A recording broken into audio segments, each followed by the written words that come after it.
जहन्नम से बचने के सिलसिले में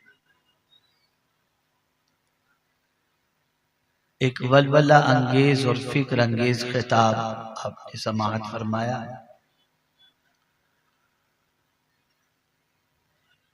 अल्लाह तौफीक अता फरमाए आपको, मुझको, सबको कि हम सब खुद भी और अपनी औलाद को भी जहन्नम की आग से बचाने की कोशिश करें।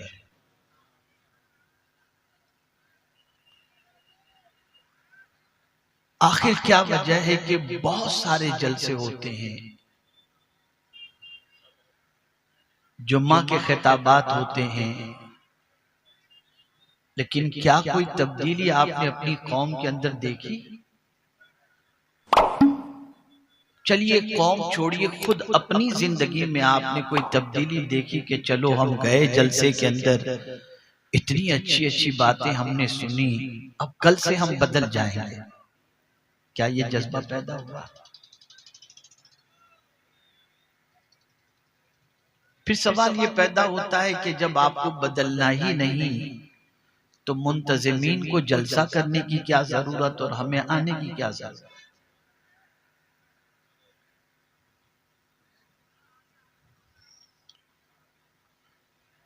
तो वजह सबसे बड़ी न बदलने की क्या है? जिंदगी अपनी न बदलने की वजह सबसे बड़ी यह है कि हम दीनी जलसों के अंदर बदलने की नीयत से आते ही नहीं। हम तो आते हैं, चलो सुनेंगे यार, मिलेंगे। देखिए बहुत सारे मोबाइल पे बात कर रहे होते हैं और ठाठ से बात करते हैं, समझते हैं यार वो कौन क्या, अपनी अपनी मर्जी की बात है, अपनी। तुम देखिए है ना, एकदम बिल्कुल मस्त आदमी है, एकदम बिल्कुल कोई टेंशन नहीं। समझते क्या है, चलता है सब क्या। तो ये सिचुएशन है। तो अब हालत ऐसी बन चुकी है, पैसा भी जा रहा है, टाइम भी जा रहा है, सफर की सौबतें, आपकी थकान, तो फिर ऐसे जलसा करने की जरूरत क्या है?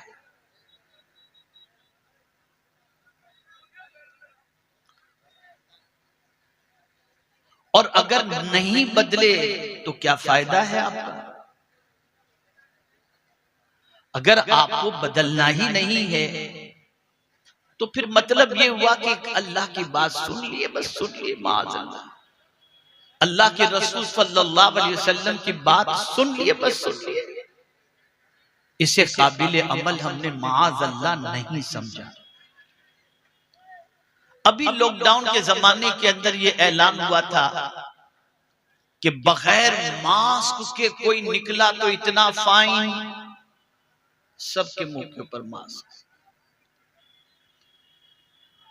ऐलान हुआ कि मस्जिद के अंदर डिस्टेंस के साथ खड़े रहकर नमाज पढ़ना है, सब सही।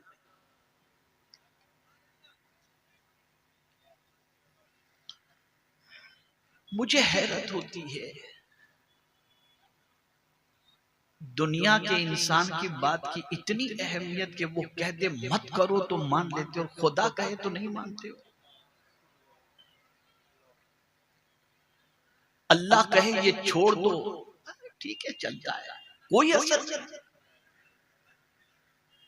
जिसने जिंदगी दी, जो खाना पानी दाना सब कुछ दे रहा है, रिस्क वो दे रहा है, जिंदगी उसने दी, आंख दी तो रोशनी उसने दी, कान दिए तो समाअत उसने अता फरमाई, जबान दी तो बोलने की ताकत उसने अता फरमाई, औलाद उसने दी, सब कुछ तो वो दे रहा है, लेकिन हम सब की सुनते हैं, रब की नहीं सुनते। तो यहाँ आप थोड़ा सा प्लीज, आपको बात करनी है तो आप कर ले, मैं बाद में बात करूँ। एक मरतबा दुरूद शरीफ पढ़ लें। अल्लाहुम्मा सल्ली अला सय्यिदिना व मौलाना मुहम्मदिन माअदिनिल जूदि वल करम व आलिहि व अस्हाबिहि व सल्लम। हमारा ईमान और हमारा मामला अपने रब के साथ कितना कमजोर हो गया, कितना कमजोर हो गया। तो फिर मैं अक्सर कहा करता हूं, ये जब हाथ चूमने वाले हाथ चूमते हैं, पैर चूमने वाले पैर चूमते हैं,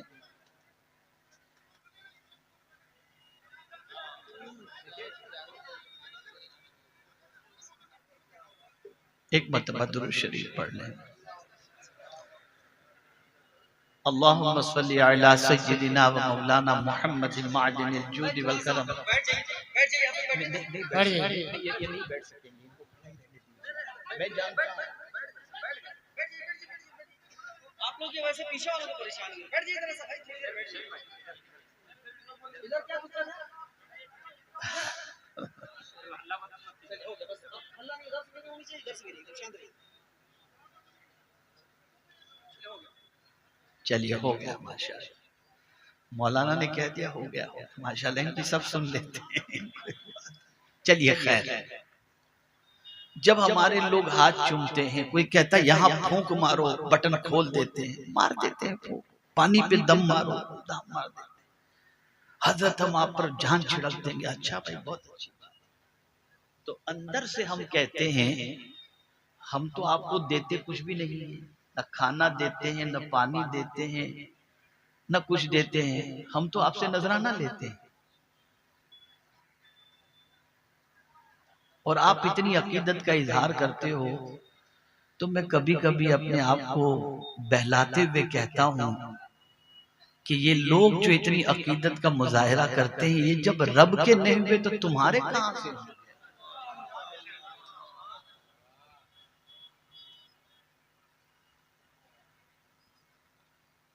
जो इतना मेहरबान कि कोई जहां रोजी न पहुंचाता हो, उस मां के पेट में वो रोजी पहुंचाता है। जब उसके तुम नहीं हुए, हम नहीं हुए, तो किसी और के क्या होंगे?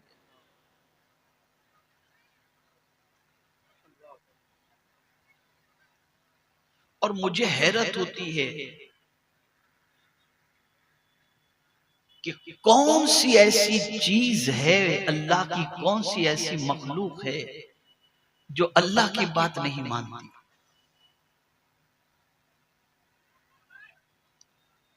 जिन और इंस, इन दोनों के अलावा जितनी भी मखलूक है, सब अल्लाह की बात मानती है। मैं एक मिसाल पेश करके थोड़ा आगे बढ़ूं। आप में से कितने लोग रोजाना सुबह को जो है वो सुबह सादिक होते हुए देखते हैं, या सूरज तुलू होते हुए देखते हैं? देखते हैं? कोई नहीं देखते। यहाँ तक कि इमाम साहब भी नहीं देखते जिनको नमाज पढ़ानी है, और मौजिन साहब भी नहीं देखते जिनको अजान देनी है।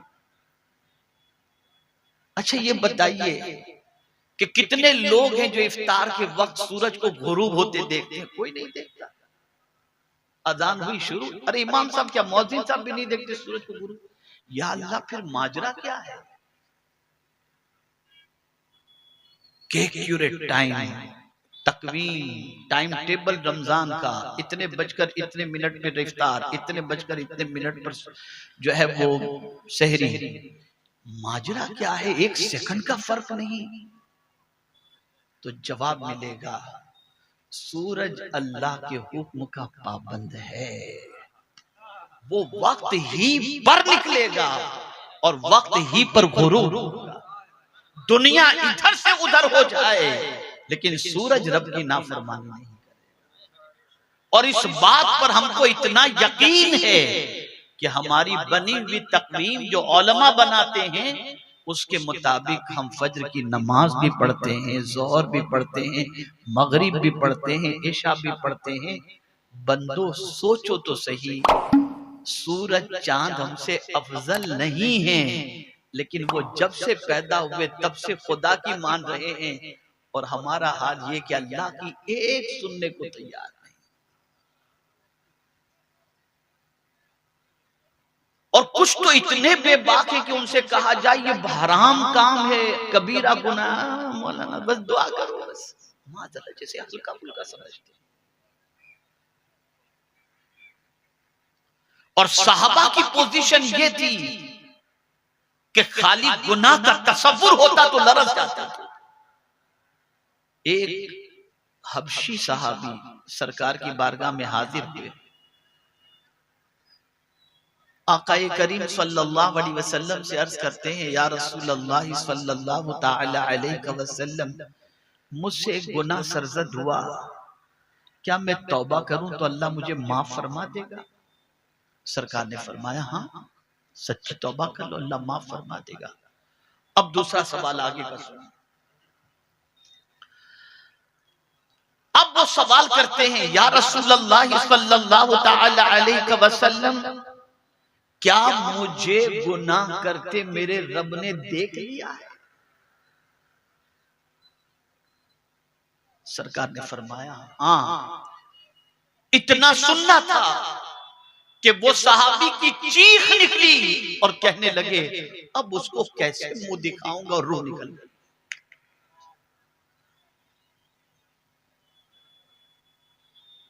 कहां छुप कर गुनाह करोगे? है कोई जगह छुपने की? कहां जाकर के तुम अल्लाह की नाफरमानी करोगे? है कोई जगह? कुरान कहता है, इन्नल्लाह ला यख्फा अलैहि शैउन फिल अर्द वला फिस समा। जमीन और आसमान में कोई चीज ऐसी नहीं है जो अल्लाह से छुपी हुई।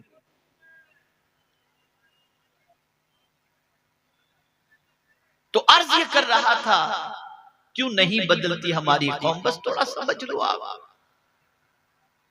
अगर समझ लोगे तो शायद आइंदा जब किसी जलसे में या जुम्मा में जाओ तो कुछ आपकी जिंदगी में तब्दीली पैदा हो।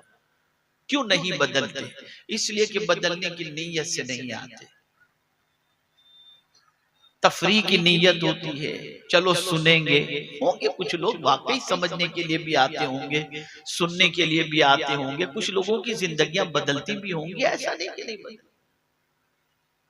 लेकिन अक्सर की पोजीशन ये। अब यहां बस एक वाकया अर्ज करता हूं। हजरत फुज़ैल बिन अयाज अलैहि रहमत व रिज़वान, जलीलुल क़द्र वली कामिल,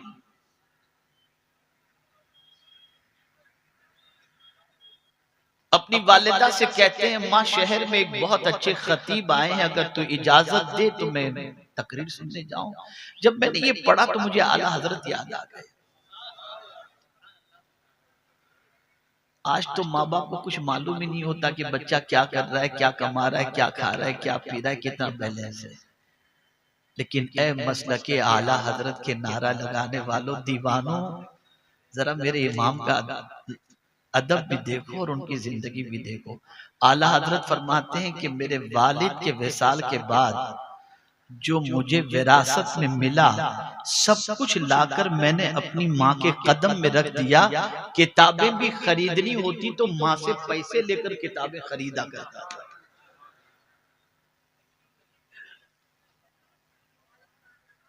तो हजरत फुज़ैल बिन अयाज ने भी अपनी माँ से पूछा, माँ इजाजत दे, खतीब आए हुए हैं, जाओ जरा सुनो, बहुत अच्छा खिताब फरमाते हैं।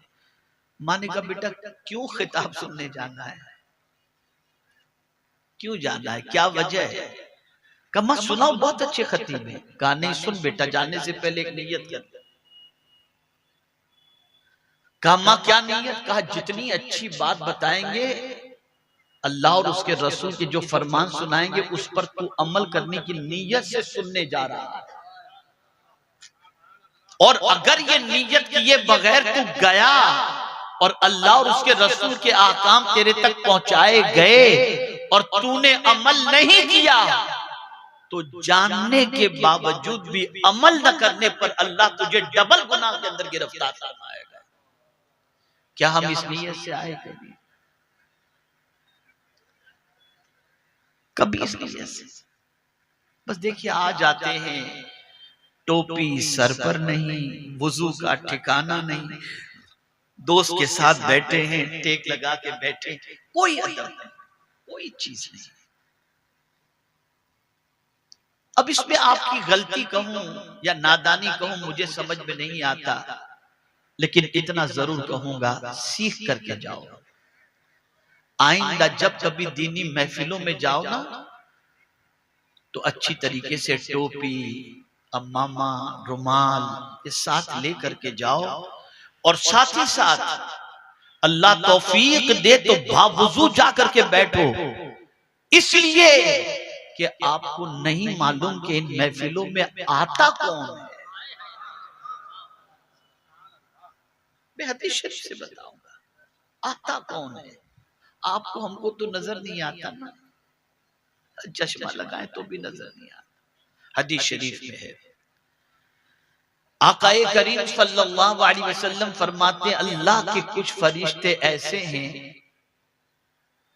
जो जमीन का चक्कर लगाते हैं और जहां अल्लाह के जिक्र की महफिल होती है वहां जाकर बैठ जाते हैं। मासूम फरिश्ते बैठते हैं, और जब महफिल खत्म होती है तो उठकर अल्लाह की बारगाह में जाते हैं, तो मौला पूछता है कहां से आ रहे हो।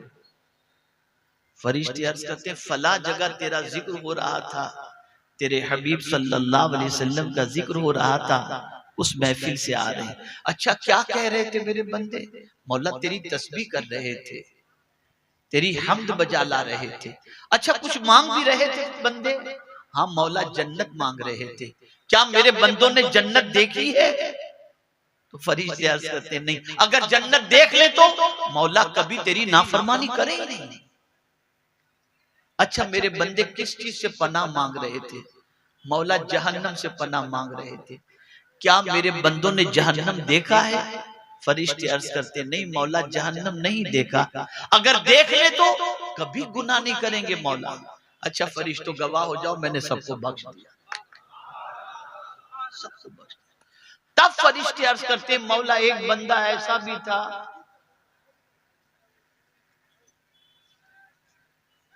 सब्र करो, थोड़ा सब्र कर लो मेरे भाई, सब्र कर लो मेरे भाई, सब्र कर लो, सब्र कर लो, थोड़ा सब्र कर लो।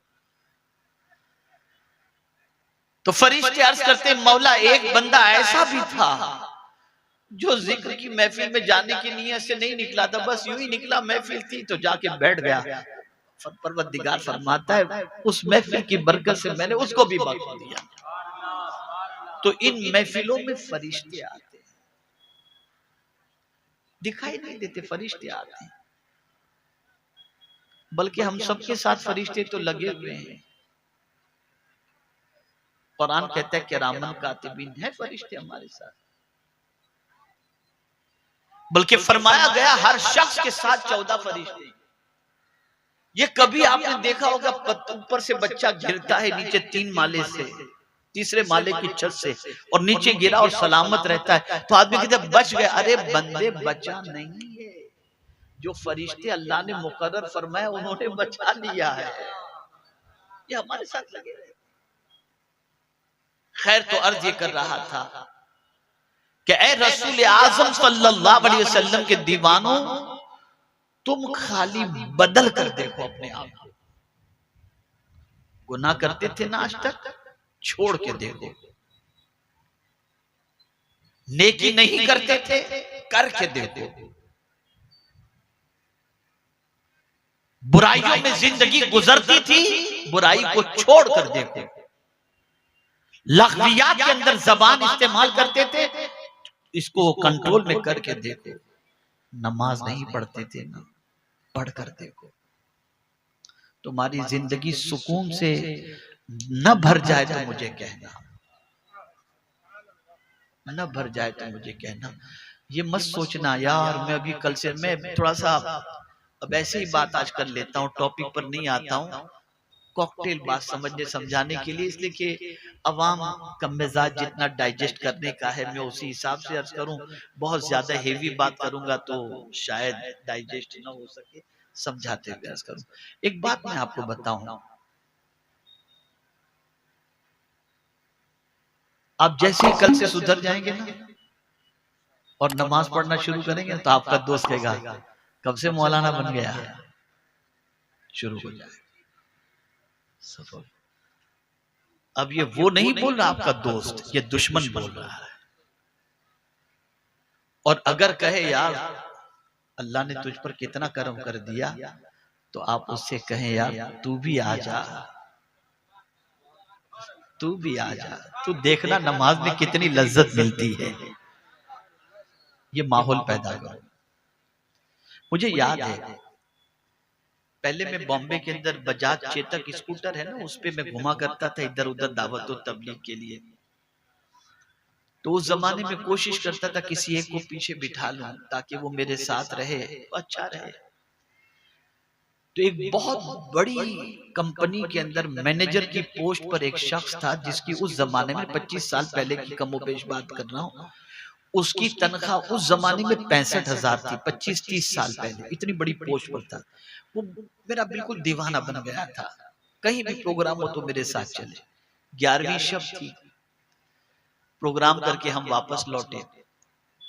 मेरे घर के पास में पहुंचा, मैंने स्कूटर अपना पार्क किया और उससे कहा कि यार आज 11वीं शब है, तुम भी मुझे दुआ में याद रखना, मैं भी तुम्हें दुआ में याद रखूंगा।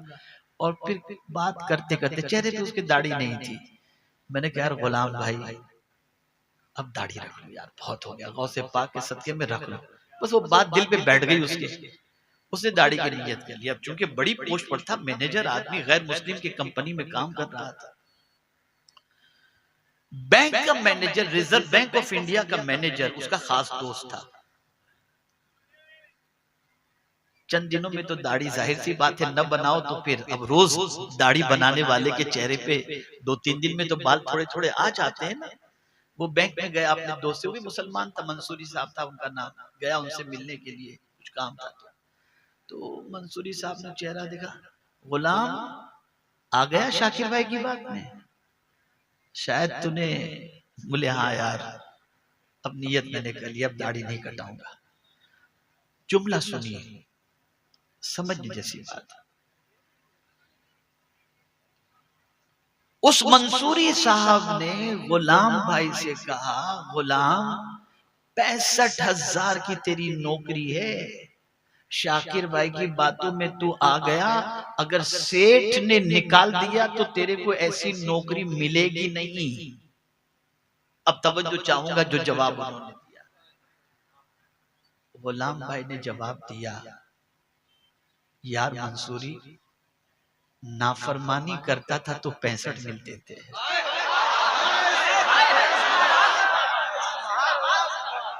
अब तो फर्मा बरदारी करता हूं, मुझे मेरे रब से उम्मीद है। तीसरे महीने में 1,10,000 उसकी तनख्वाह हो गई।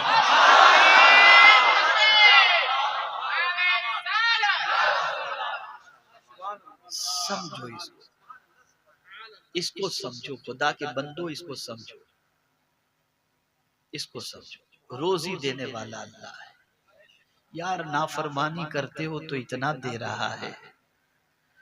फिर शैतान वर्गलाएगा, बहुत नमाजियों को हमने देखा बेचारों के पास खाने का नहीं, वर्गलाएगा। बात में कभी मत आना,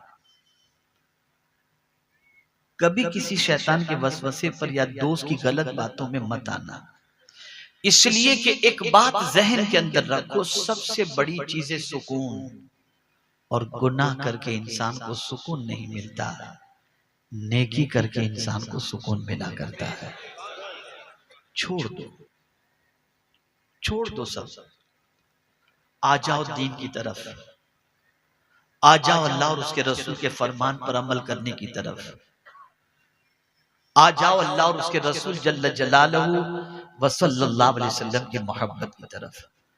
हजार सुबह के वक्त आपकी नींद आपसे कहे सो जा, फिर शुरू कर देंगे, तो कहना जिंदगी कब तक वफा करे नहीं मालूम। बस एक आखिरी बात अर्ज कर दूं, वक्त इजाजत नहीं देता कि मैं तफसीली कोई खिताब कर सकूं, और मैं जिस आयत पर आज बोलना चाहता था उसकी बजाय अल्लाह ने कुछ और कहलवा दिया। और जाहिर सी बात है, वो जो कहलवाना चाहे बंदा वही कह सकता है। जबान हमारी है, देखिए ना, छुरी का काम काटना है, छुरी का काम काटना है, लेकिन अगर अल्लाह न चाहे तो छुरी काट भी नहीं सकती। हजरत इस्माइल अलैहिस्सलाम की गर्दन पर छुरी चलाई गई, नहीं काटा छुरी, रब ने नहीं चाहा। आग का काम जलाना है, हजरत इब्राहिम को आग ने नहीं जलाया। सब कुछ अल्लाह के हुक्म के ताबे है। अब आइए, बस ये आखिरी बात अर्ज कर देता हूं, अगर दिमाग में बैठ जाए और दिल में बैठ जाए और इस पर अमल शुरू कर दें तो मैं समझता हूं हमारा आना भी वसूल, और हो सकता है आप ही का अमल हमारे लिए कफ़ारे सय्यात और तोशे आखिरत बन जाए। गौर से सुनिएगा, मेरे एक दोस्त 5 वक्ता नमाज के पाबंद, एकदम पंक्चुअल, एकदम यानी जबरदस्त 5 वक्ता नमाज के पाबंद, एक वक्त की नमाज कज़ा होने का सवाल ही नहीं होता, इतने पाबंद, इतने पाबंद। एक दिन मुझसे मिले, मुझसे कहने लगे, यार आज फजर की नमाज में जो मजा मिला है ना, ऐसा मजा मुझे कभी जिंदगी में नहीं मिला। मैंने कहा क्या बात कर रहे हो? बोले हाँ यार, आज जो मजा मिला है फजर की नमाज में, ऐसा मजा मुझे कभी नहीं मिला। मैंने कहा वो कैसे भाई, मुझे भी बताओ। कहा हुआ यूं कि तुलुए आफताब में 7 मिनट बाकी थे या 8 मिनट, और मेरी आंख खुली, मैं नमाज नहीं पढ़ा था। तो जहन में ख्याल आया, जाऊंगा वुजू करूंगा, इस्तिंजा करूंगा, तब तक तो वक्त चला जाएगा, चलो सो जाता हूं। फिर अंदर से एक चीज ने आवाज दी, तवज्जो चाहूंगा, एक चीज ने आवाज दी, और वो चीज ये थी, अगर तू उठ के जल्दी वुजू करके 2 रकात फर्ज भी पढ़ लेगा तो हुजूर की आंखों को ठंडक पहुंच जाएगी। बस इस तसव्वुर के आते ही मेरे बदन में जैसे कपकपी तारी, मैं फौरन उठा, जल्दी जल्दी वुजू किया और मैंने 2 फर्ज पढ़ ली। खुदा की कसम सजदे तो इससे पहले भी किए थे, लेकिन आज के सजदे की लज्जत में जिंदगी भर नहीं भूल सकता।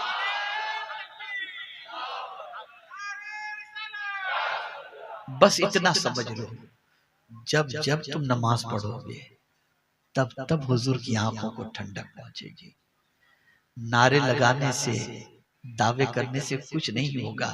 सच्चा आशिक तो वो है जो कभी भी अपने नबी की आंखों को तकलीफ होने नहीं, ठंडक पहुंचाने की कोशिश करता है। आप नमाज पढ़कर देखो, और फिर ये कैसे हो, गुलाम होकर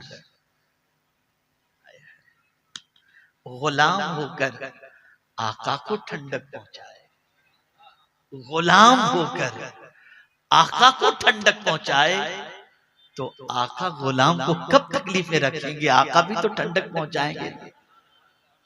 बदलो अपनी सोच को, निकलो शैतानी वसवसों से, निकलो शैतानी प्रोपेगेंडे से, निकलो नफ्स की शरारतों से, आ जाओ अल्लाह की तरफ, आ जाओ अल्लाह के रसूल सल्लल्लाहु अलैहि वसल्लम की तरफ, आ जाओ दीन की तरफ, आ जाओ।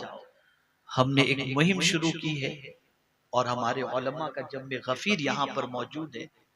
मैं इसमें चाहूंगा कि मेरे इस मिशन के अंदर, मेरी इस तहरीक के अंदर वो मेरा साथ दें, बल्कि खुद वो इस काम को शुरू करें।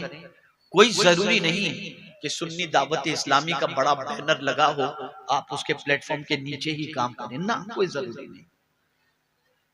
बहैसियत सुन्नी आप काम करें। और वो क्या है, कल कुदरत ने एक जुमला मेरी ज़बान से निकलवा दिया, हाशिए ख्याल में भी ये जुमला नहीं था। और वो जुमला कौन सा? दारुल उलूम कायम करना फर्ज किफाया है। दारुल उलूम कायम करना, दारुल उलूम कायम करना फर्ज किफाया है, और मकतब कायम करना ये फर्ज ऐन है। इसलिए कि हर बच्चा आलिम नहीं बन सकता, लेकिन हर बच्चे के लिए इतना इल्म हासिल करना फर्ज है जितना उसकी जिंदगी के लिए जरूरी है। और वो इल्म वो दारुल उलूम पहुंचकर हासिल नहीं कर सकता, वो मकतब में जाकर के हासिल कर सकता।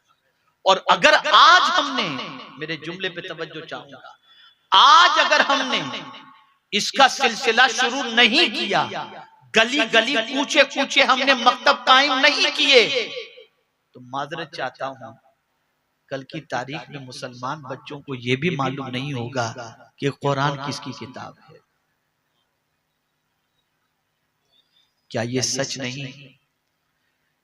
कि इस वक्त अगर हम अपनी आवाम में से 10 आदमियों को खड़ा करके कहें कि सूरह फातिहा सही तौर पे सुनाओ, नहीं सुना पाएंगे। अभी चंद दिनों पहले बहुत बड़ा दीन का ऐसा शख्स ताउन करने वाला कि मैं आपको बता नहीं सकता, उसकी शुगर ज्यादा हो गई, मुझे उसने फोन किया, हज़रत बहुत शुगर हो गई है। मैंने कहा मैं तुझे एक नुस्खा बताता हूँ, तो एक काम कर, रोजाना पाव पारा या 1 रुकू कुरान शरीफ की तिलावत कर, तेरी शुगर कंट्रोल में आ जाएगी। तो धड़ल्ले से जवाब देते हैं, कुरान पढ़ने आता हो तो पढ़ू ना हजरत, यानी पढ़ना नहीं आना कोई मुश्किल बात नहीं। बदलो, सोच बदलो।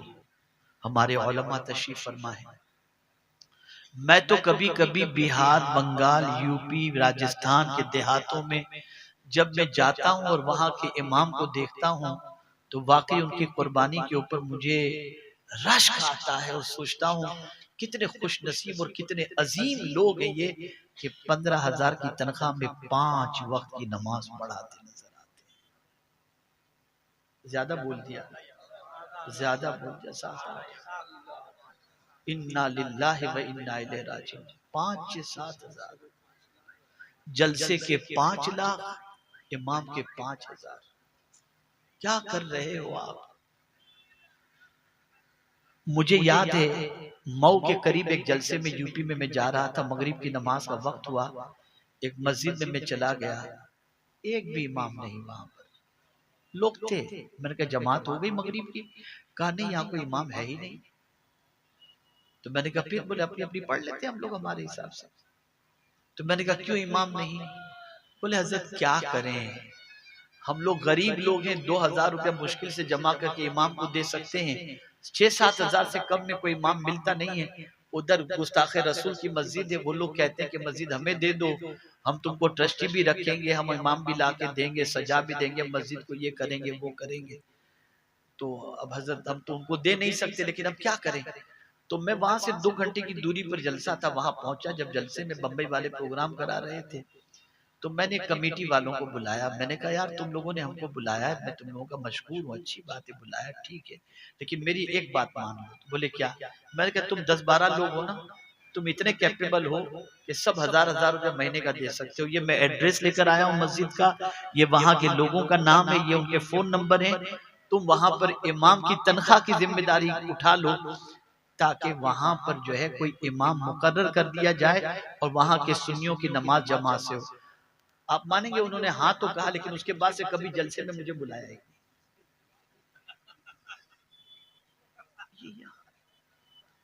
और अभी हम लोगों की गुफ्तगू चल रही थी, अभी थोड़ी देर पहले की बात अर्ज करता हूँ, हम लोग चंद जिम्मेदार बैठे हुए थे, बातचीत चल रही थी।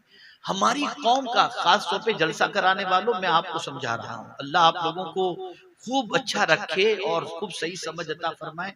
अभी बात चल रही थी, मैंने जो मुहिम चलाई है और मैं कोशिश कर रहा हूँ मकातिब के क़याम के सिलसिले में, हर जगह पर ये कोशिश करूंगा इंशाअल्लाह कि इसके सिलसिले में अल्हम्दुलिल्लाह अभी तक 11,000 का टारगेट था 5 साल के अंदर 1,000 से क्रॉस तो हम कर चुके हैं, और बाकी इंशाअल्लाह 3 साल के अंदर अल्लाह ने चाहा तो 11,000 मकातिब इंशाअल्लाह कायम हो जाएंगे इंशाअल्लाह। मैं आपको बताऊं, अभी थोड़ी देर पहले की बात है, थोड़ी देर पहले, ज्यादा वक्त भी नहीं गुजरा, बात चल रही थी तो ये बात तय हुई कि 1.5 लाख रुपया खर्चा एक मकतब चलाने का है, ज्यादा से ज्यादा 1.5 लाख रुपया एक मकतब चलाने। तो एक साथी ने कहा जलसे वालों से कहेंगे ना 5 लाख जलसे में खर्चा, उसके लिए तैयार हो जाएंगे, लेकिन ये 1.5 लाख के लिए तैयार नहीं। और ये बुनियादी काम है, आप जलसे भी करो लेकिन जलसे ही मत करो, ये काम करो। जलसे ही मत करो, ये भी करो। और ये जरूरी है, ये जरूरी नहीं है।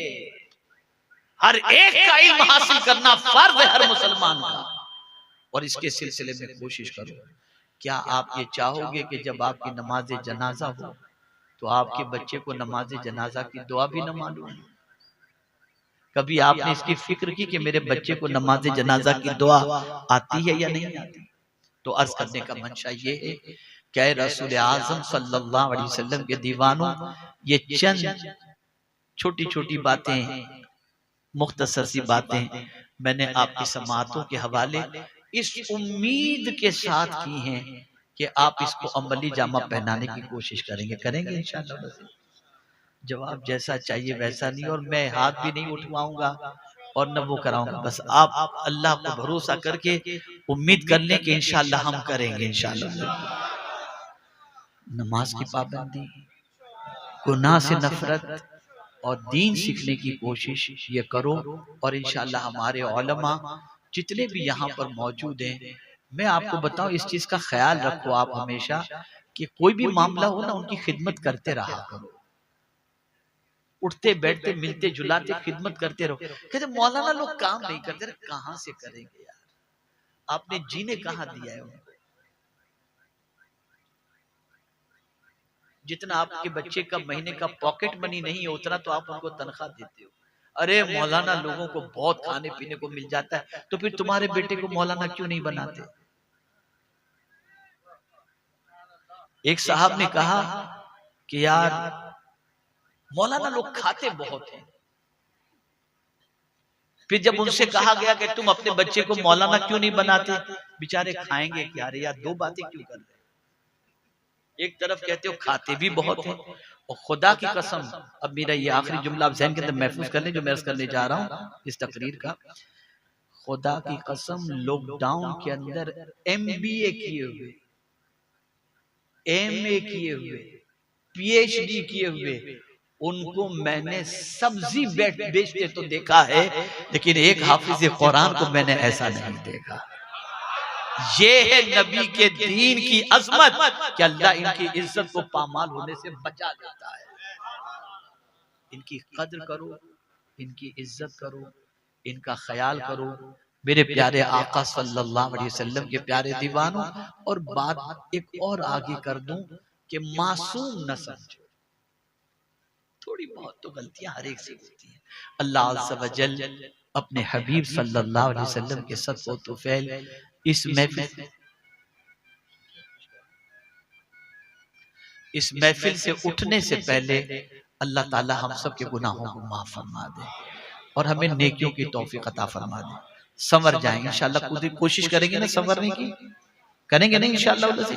अल्लाह हम सब पर करम की नजर फरमाए। व मा अलैना इल्लल बलागुल मुबीन।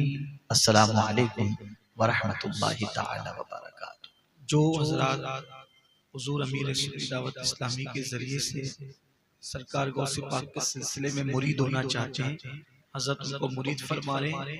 हज़रत जैसा पढ़ाएं वैसा पढ़ें। माएँ और बहनें भी अगर मुरीद होना चाहती हैं तो वो भी हो सकती हैं।